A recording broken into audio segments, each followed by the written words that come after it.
Bonjour, vous allez bien? Ben oui, moi aussi ça va. Moi je suis youtubeur, est-ce que vous connaissez YouTube? Ah ben, je fais des reportages, des vidéos YouTube et je viens voir les jeunes. Et vous, vous êtes jeunes? Ouais. Parce que moi le but de mon reportage c'est sur un sujet qu'on ne discute jamais, mais on va tous au même endroit. En fait on emprunte tous ce chemin, ça s'appelle la mort. Et un jour vous allez mourir. Et qu'est-ce qui va se passer pour vous après la mort? C'est ça moi le but de mon reportage, ça s'arrête, ça continue. Qu'est-ce que vous croyez après la mort? On va savoir. Ah oui, mais on aimerait savoir ce qui va se passer. Mais est-ce que ça continue ou pas pour vous? Est-ce que vous êtes déjà posé la question? Ouais. Alors qu'est-ce qui est pour vous, quelles sont les réponses qui vous sont venues? Bah, ce qu'après tout le monde pense, mais je sais pas. Est-ce que vous croyez en Dieu? Je sais pas. Vous doutez un peu?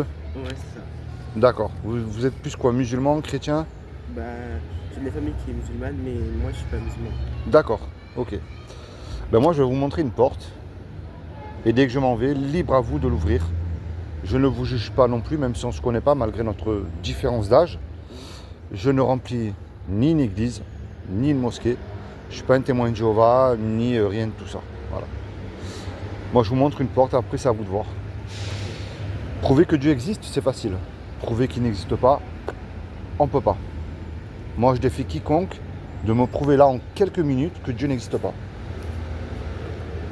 Et on ne peut pas. Mais en revanche, nous pouvons prouver qu'il existe, mais en fait, ne pas regrouper en fait Dieu et la religion. Ouais. Et malheureusement, c'est ça qui nous dégoûte de Dieu et qui nous fait douter que Dieu existe aussi, quand on voit les mauvais fruits de certains serviteurs de Dieu qui s'autoproclament. C'est ça qui nous met un petit peu le doute.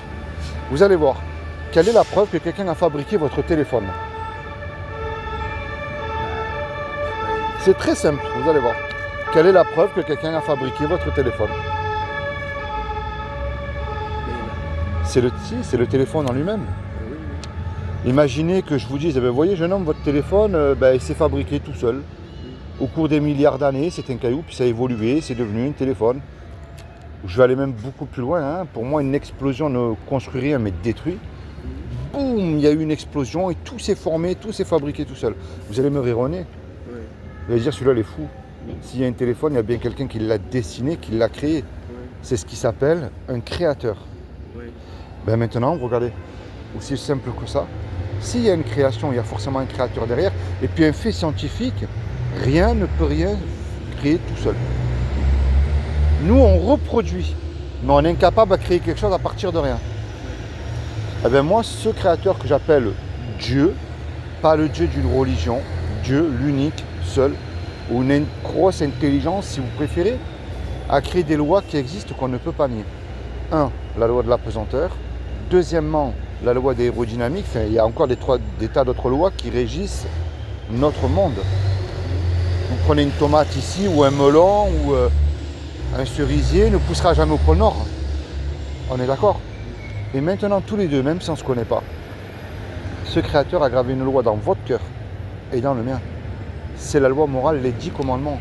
En fait, elle définit cette loi aux yeux de Dieu, si nous sommes quelqu'un de bien ou pas. Et vous allez voir, je ne vais même pas aller jusqu'à 10, parce que moi, de toute manière, j'ai cassé les 10. Si en avait 11e, je l'aurais cassé aussi. Il y a un commandement qui dit « tu ne mentiras pas ». Avez-vous déjà menti? Il y en a un autre qui dit « tu ne voleras point ». Avez-vous déjà volé quelque chose? Il y en a un autre qui dit « tu honoreras toujours tes parents ». Est-ce que vous êtes sûr que vous pouvez dire « moi, j'ai toujours honoré mes parents ». Bah, ça dépend. Vous leur avez toujours obéi, jamais menti? Bah, non. Ah oui. Il y en a un qui dit tu mettras toujours Dieu, lui en premier, dans ton cœur. En général, on met Dieu quand tout va mal dans notre vie. Maladie, prison, problème de couple, problème de finances, problème administratif, et puis j'en passe encore. Mais lorsque tout va bien, par exemple, Seigneur, aujourd'hui je te dis merci et je te rends grâce parce que tu m'accordes la vie encore aujourd'hui. Est-ce qu'on le remercie tous les jours? Non. Eh ouais. Et il y a un dernier commandement qui dit tu ne commettras point d'adultère. Mais Jésus a dit quiconque a regardé un homme et une femme avec de la convoitise, nous avons commis un adultère dans notre cœur. Et nous avons fait cela aussi. Et vous voyez pourquoi elle est belle cette loi? Parce qu'elle montre que même si on ne se connaît pas, j'ai pas le droit moi de vous juger. Parce que ce que vous avez fait, je l'ai fait aussi. Vous voyez? Et beaucoup plus, puisque j'ai 10 km au compteur, je suis plus âgé que vous. Mais là, je reviens avec la loi parce que c'est vous qui m'intéressez là. Est-ce que vous êtes coupable ou innocent? Vu que vous avez admis que vous avez menti, volé, vous n'avez jamais mis Dieu en premier dans votre cœur, vous avez aussi, malheureusement, pas honoré vos parents. Est-ce que vous êtes coupable ou pas là? Bah, coupable de quoi? D'avoir cassé la loi de Dieu. Mais déjà, je considérais comme coupable alors, mais... Ben, on est tous coupables. Mais vous savez, cette loi, elle montre l'état de notre âme, qu'elle est souillée, elle est tachée par le péché. Et c'est ce qu'on appelle le péché qui nous éloigne de Dieu. Mais en général, on ne veut pas trop y croire, et non plus en parler, pour continuer à faire ce qui nous plaît en fait, parce que les lois de Dieu nous dérangent. Vous voyez? Et ça, c'est la mauvaise nouvelle, et on mérite tous l'enfer. Tous. Est-ce que l'enfer vous fait peur à vous? Pas tellement. Pensez que vous allez vous éclater? Ouais, je sais pas. Écoutez bien, moi, vous savez, si je vous souhaite de vivre jusqu'à 120 ans, je vous le souhaite, hein, avec tous les gens que vous aimez autour de vous. Lorsque vous prendrez un peu plus d'âge, je vous souhaite d'avoir un compte blindé, la belle voiture, la femme, les enfants, enfin le top, le rêve, je vous le souhaite moi. Mais la réalité, c'est que je ne peux pas vous garantir 5 minutes. Vous vous souvenez l'histoire du petit Naël? Il était jeune, hein? Quand il a fermé la porte de chez lui, il ne savait pas qu'il n'allait pas rentrer, hein, qu'il n'allait pas revenir. Hein. Et ça montre que la mort peut frapper à tout moment. Vous voyez? Mais est-ce qu'on est réconcilié avec Dieu? Est-ce que nous sommes sûrs d'avoir accès au paradis à ses côtés? Parce que moi, même pas mon pire ennemi, j'y souhaiterais d'aller en enfer. Qu'il fasse une peine de prison, ma foi. Moi, je suis bien rentré en prison, donc je ne suis pas mort. Hein. Mais là, l'enfer, c'est éternel. C'est pas comme si vous faites 15 ans de prison, ou allez 30 ans, la peine la plus haute, et vous sortez. Là, c'est éternel. Et moi, j'ai une question pour vous. Allez, dites-moi. C'est quoi la preuve qu'il y a un enfer ici? Alors, on me pose souvent cette question. Bah oui, parce que vous parlez... On me dit, oui, mais tu vois, c'est ici l'enfer. Mais je vais vous expliquer. Montrez-moi, là. Enfin, on se dit plutôt qu'on est un pays judéo-chrétien. Allez, je vais employer ce mot-là. Ouais. On dit qu'on est un pays judéo-chrétien. Mais moi, c'est moi que je vous renvoie la balle dans votre camp. Est-ce que notre pays reflète l'amour de Jésus? Est-ce qu'on voit Jésus dans notre société? Bah non, Voilà. Si on peut écraser notre ennemi, on le fait. Si on peut écraser notre prochain, pour aller 10 €, on le fait aussi. Vous voyez? En fait, ça montre que, et même les politiciens, eux en premier, hein, parce que ce sont eux les plus pourris, hein, il n'y a personne qui a la paix et l'amour de Dieu dans son cœur. Parce que qu'est-ce qu'il a dit? Jésus a dit, le plus grand des commandements, tu aimeras ton prochain comme toi-même. Et du coup, ça n'a pas rapport avec l'enfer. Est-ce qu'on aime notre prochain comme nous-mêmes? Entre vous et moi, là. C'est difficile, hein? Ouais. Eh oui. Et vous voyez, imaginez le monde entier. Là, je vais dire le monde entier. Et dire stop, allez, on arrête tout et on suit les voies, les commandements de Dieu. Vous ne croyez pas que ce serait le paradis sur terre? La loi que je vous ai annoncée, les 10 commandements. Imaginez chaque être humain fait dans sa vie, accomplit les lois des 10 commandements. Ce serait le paradis quand même, hein? Et on ne veut pas. On préfère continuer à mentir. On préfère continuer à même à regarder des choses qu'il ne faut pas. Et on continue à voler, parce que ça ne nous intéresse pas. Regardez même, je vais aller plus loin que ça. Est-ce que vous avez déjà tué quelqu'un? Vous êtes sûr? Ouais. Et moi, je peux vous dire, vous avez tué quelqu'un déjà. Vous savez comment? Parce que Jésus a dit, celui qui a de la haine dans son cœur envers son prochain est considéré comme un meurtrier. Ouais, et c'est bête, c'est ça. Mais ça, c'est la mauvaise nouvelle. Je suis un meurtrier. Non, mais moi aussi, c'est pareil. Moi, j'ai eu de la haine dans mon cœur énormément. Hein. Mais vous voyez, ça, c'est la mauvaise nouvelle. C'est comme si que vous êtes, allez, un joueur professionnel de basket. Moi, je suis votre médecin et je vous dis, allez faire une radio et ensuite, vous revenez me voir avec les résultats.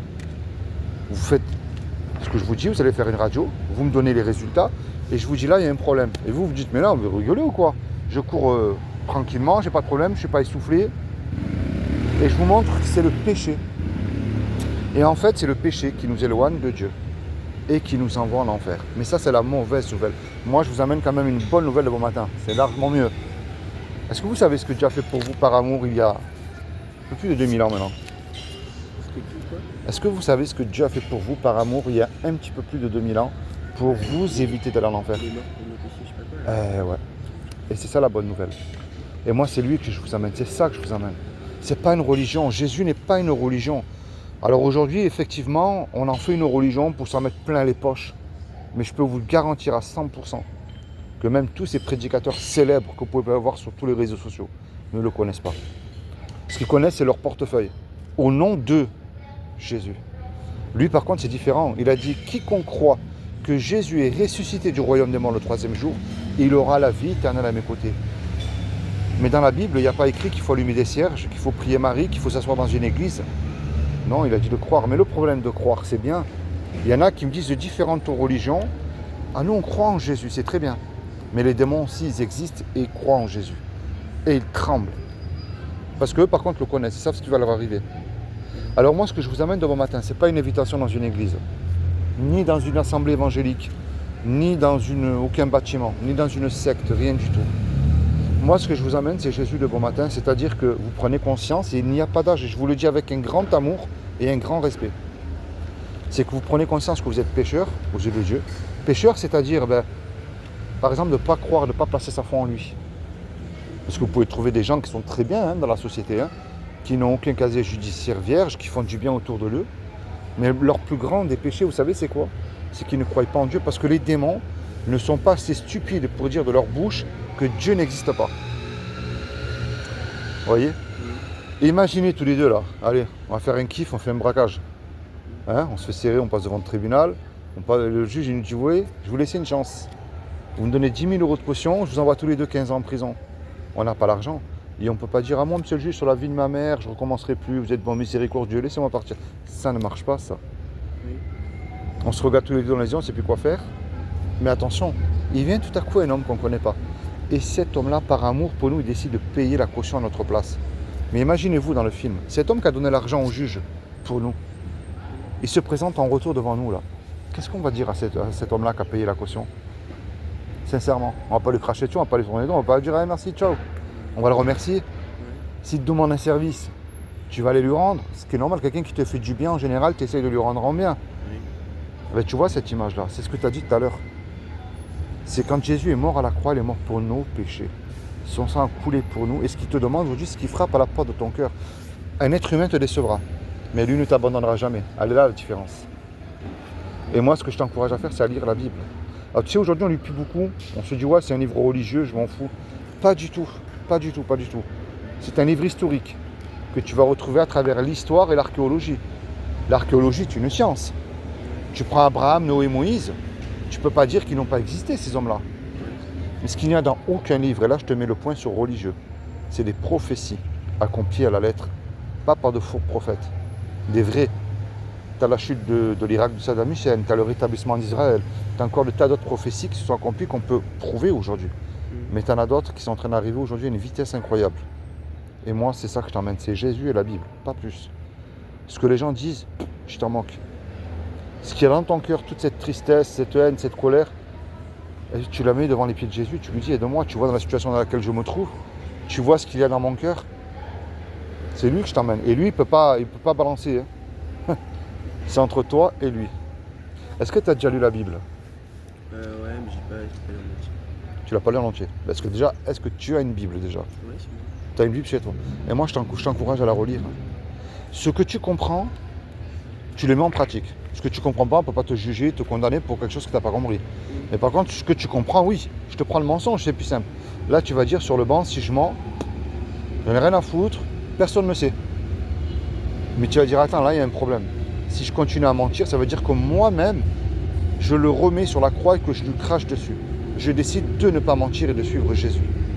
Et peu importe ce que ça risque de me coûter, je m'en moque des autres. Moi, c'est de plaire à Jésus. C'est lui qui m'intéresse. Parce qu'il nous accorde le paradis gratuitement. C'est pas par nos œuvres, c'est par grâce. Tu comprends? Allez, je te laisse un souvenir de moi, sinon si tu n'avais pas de Bible, je t'en aurais donné une gratuitement. Et ça s'appelle le sceau. Tu as en introduction, pourquoi devenir chrétien, avec la différence avec les 3 plus grandes religions connues dans le monde entier. Au milieu, tu as un évangile de Jean qui est un des 66 livres de la Bible. Et à la fin des conseils à mettre avec Dieu tout seul. Et ma dernière question, je te laisse tranquille. Est-ce que tu sauterais d'un avion sans parachute en plein vol? Je ne crois pas que tu vas te suicider, tu as encore la vie devant toi. Mais on ne se connaît pas, toi et moi. Mais par contre, le grand saut dans la mort, on va le faire ça. Et ça, c'est certain, on ne peut pas y échapper. Est-ce que Jésus ne serait pas ton parachute qui te garantit que si tu places ta foi en lui seul, tu as la vie éternelle à ses côtés. Bon, c'est comment ton prénom? Camille. Tami. Camille. Ouais. C'est quelle origine? Je suis marocain. Marocain, d'où? De Casa. Casablanca. Moi, mes amis, ils étaient de Fès. Des Berbères, c'était. Bon, sois béni, toi et toute ta famille. Merci de m'avoir supporté quelques minutes. Et puis, j'espère que tu vas te souvenir de ce que je t'ai dit. Ouais. Et c'est rare de trouver un Marocain qui lit la Bible, hein, en plus à ton âge. J'en connais pas beaucoup. Ouais, et continue à le faire, c'est très bien. T'as raison. Allez, sois béni, passe une bonne journée. Merci à toi.